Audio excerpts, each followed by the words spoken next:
Hello everyone, and welcome to a clean and concise summary for the most recent Letter from the Producer Live Part 33, which aired last night on Friday, the 25th of November, 2016.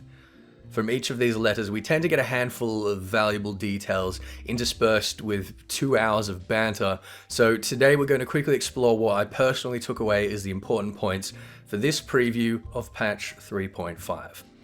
My notes are made in cross-reference to the unofficial translation, which Marco Turn graciously provides for us live, so go and give Marco some love, as well as the official live letter summary, for which you can find a link in the description below. Firstly, 3.5 is unsurprisingly following the same structure as 2.5, in that the main scenario will be split into 2 parts, the first of which is scheduled for mid-January, and the second for March. As well as these dates, we have some artwork and a patch title, The Far Edge of Fate. Yoshida made a point of comparison here, stating that instead of a fall, as in before the fall, we now have an edge. And this seems to imply that there will be a similarly dramatic twist or development ahead of us here as there was in the climax of Before the Fall. What we might speculate about the story of this patch will be subject to a future video, but for now I would like to draw particular attention here to the salience of the Tupsa Marti in the artwork, as well as the depiction of Ida with her Charlene tattoo omitted, which seems to remind me of something else.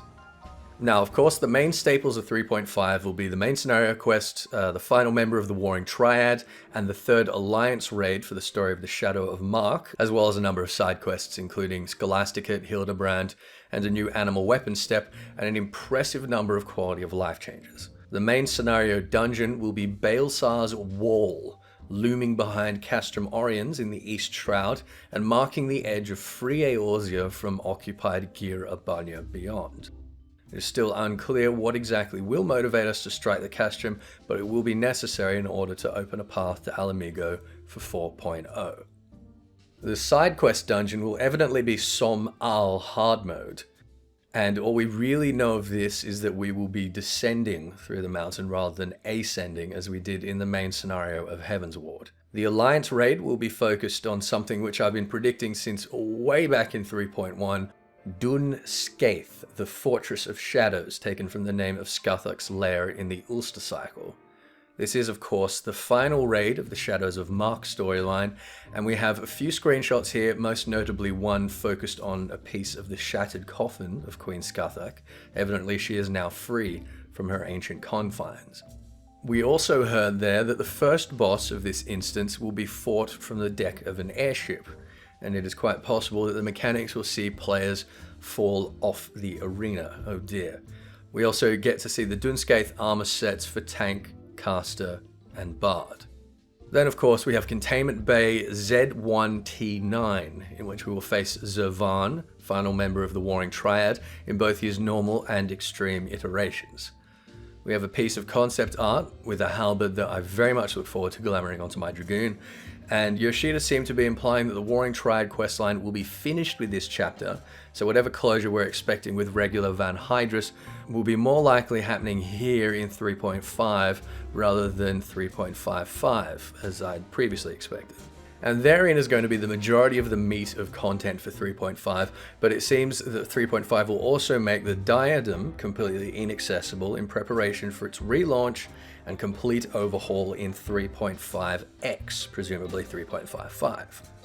There will be more clearly assigned objectives, exploratory missions for both hunting and gathering, quite separated, and you'll be awarded not for mindlessly killing mobs for the entire lockout as previous, but for actually completing specific and meaningful objectives. There will be random events including map-wide boss battles, some small but meaningful changes to the map itself, and more details to come in the next live letter. Aside from this, there is another new category of content that seems to be slated for 3.55, which Yoshida described as operating very much like a kind of dating sim for certain NPCs, Whether or not the motivations are romantic remains to be seen, but evidently disciples of Hand and Land will be able to accept requests from one Zloe Leopo, which is not a typo, and most probably Chloe's mother or perhaps sister, then go out and gather or craft the requested item and hand it in to raise the satisfaction level of Zloe, and subsequently earn glamour rewards. Apparently this piece of content will include other NPC clients in future, but look out for Zloe Leopo for now. For PvP, we have a new feast map coming with the beginning of next season, which appears to be set out in the Hathwaver River, not far from Lily Stone in the Central Shroud. There's going to be options to sync gear to I-150 or to the host's eye level for dueling, as well as a reset for all recast timers at the start of each duel. And the one you've all been waiting for since forever. You can now queue into Frontline with 0 Grand Company requirements. You'll still have the option of participating in Grand Company specific Frontline matches, but really, who's going to be about that? For quality of life, we have some significant changes to the Party Finder. It is now going to be cross-server within each data center as promised, and the UI has been streamlined with various tabs and filters for different kind of parties to accommodate this, as well as the option to password lock parties, which suddenly makes having cross-server raid statics a completely viable option. You can, of course, still restrict your Party Finder to your own server in the case of Diadem, Palace of the Dead, or Aquapolis, but for the former two, the devs are currently working on a way to make cross-server parties viable as well in future. Then we have some pet changes. Firstly, your Chocobo companion will henceforth be categorized as a pet, like an Eggy or Fairy. This will not conflict with summoning other pets, but it will mean that you can potentially have a party that includes 8 players and 8 Chocobos. And finally, we can queue for duties without having to dismiss our Chocobo. Ladies and gentlemen, we have the technology. Holy shit. We're also going to finally see the introduction of Eggy Glamour.